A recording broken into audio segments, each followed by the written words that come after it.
welcome everybody to this week's Market Share, the short weekly segment brought to you by MKR, where we bring you all the noteworthy news and updates surrounding digital media and the world today. I'm your host Genevieve, and we've got some cool stories for you this week, so let's get started. First up, let's talk about the new Avatar: The Way of Water film, whose advertising has been sparse to say the least. One would think that with this type of film and in the current marketing landscape, they would be spending millions upon millions of dollars to get people excited about the film. If you look at any similar type of movie, most notably the 20 Marvel movies that have come out since the original Avatar film was released, you can see brand partnerships with companies like Sprite, McDonald's, Lexus, you name it, they've probably co-branded. There are a couple reasons behind the lack of advertising that are definitely smart on their end. The first reason is, in order to break even, the movie's going to have to gross more than $2 billion, meaning that it's going to have to be the third or fourth highest grossing film of all time. So I'm sure they're trying to save dollars wherever they can. The second reason is, think of the last time you saw a movie come out with really only teasers and trailers, especially ones that really only give you the vibes, not the storylines. And then think about the rest of their marketing strategy. This new Avatar film is trying to break the mold of traditional movie advertising by leaving crumbs to have people wanting and needing more. This is a huge risk for both James Cameron and Disney. Will we have to wait until the third week it's out in theaters to see if there's a method to their madness? Yeah. Next up, let's talk about why companies like Netflix and Walmart can work so well together. This year, Netflix has established in-store hubs inside 2,400 Walmart stores that sell products related to shows on the popular streaming service. Obviously, Netflix is already in front of a lot of people on a day-to-day basis, but by being in brick-and-mortar stores, more people can just casually come upon their products, and maybe even sign up for the service if they haven't already. Netflix wants to make it easier for people to engage with the films and series that they know and love, so that fandom and consumer engagement can be boosted beyond the levels provided by just streaming alone. We've talked a lot about experiential marketing this year, and this is a great example of providing in-person experiences to engage consumers where they already are. It's a win-win situation though, as retailers like Walmart get to cash in on the revenue provided by the merchandise from popular shows and films, as well as keep people coming back to their specific retail store rather than another, whether that be online or in person. Although Netflix and Walmart are two very different businesses, whose business values may not otherwise align, they can work together to provide more touch points for their customers and make some money doing it.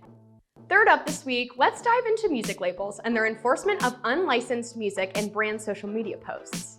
As you can probably imagine, with the TikTok era came the use of popular songs, and then companies followed consumer trends, and then brands get caught up in music copyright infringement situations.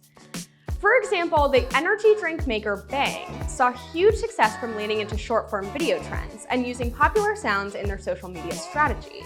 After using unlicensed songs in over 100 of their videos, they got hit with infringement lawsuits from the 3 major record labels in the US, and 2 of those labels won those cases, winning God knows how much money. In this day and age, it has to be really easy for a company to infringe upon copyrights with all of the trends relating to the most popular songs out there at the moment. But it's also really easy to understand that if you, as a business, use an artist's work without licensing it first, you're gonna get hit hard with a reality check. TikTok has become the key focus for rights-holding organizations, and many have full teams and algorithms dedicated to protecting their clients' work. This is your reminder that if you're a business, make sure you're smart enough to look at what you can and can't do on TikTok. They make it so easy. Last up today, Instagram is doing even more non-Instagram-like things. 3 new sets of features are being rolled out, and we want you to be prepared for all of the weirdness you may have to endure. First up, what I would like to call the Instagram Facebook status story feature, also known professionally as Notes. You can share your thoughts up to 60 characters using just text and emojis, and it will show up to people on your close friends list in their inbox, displayed in almost a story-like format. Even though Facebook and Instagram are both owned by Meta and theoretically should have their somewhat distinct features, apparently that's no longer the case now that you can basically make text-based status posts on a self-proclaimed photo turning more towards video app. Interesting. Second, as we've talked about in the past few months, the Be Real Murder Clone feature on Instagram is finally coming to life. You'll be prompted to share your candid with people each day, and will only be able to see others if you've posted. Sounds eerily familiar.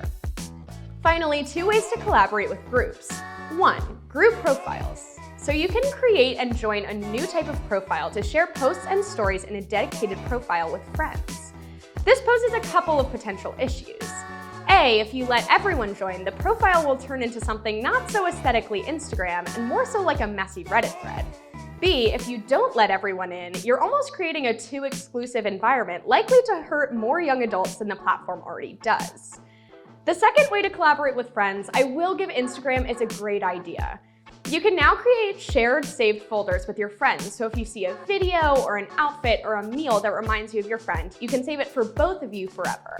I may or may not have already created a few shared saved folders already. We'll have to wait and see how these features catch on with the user base. That's all for this week's Market Share. My name's Genevieve, and I'll see you all next week.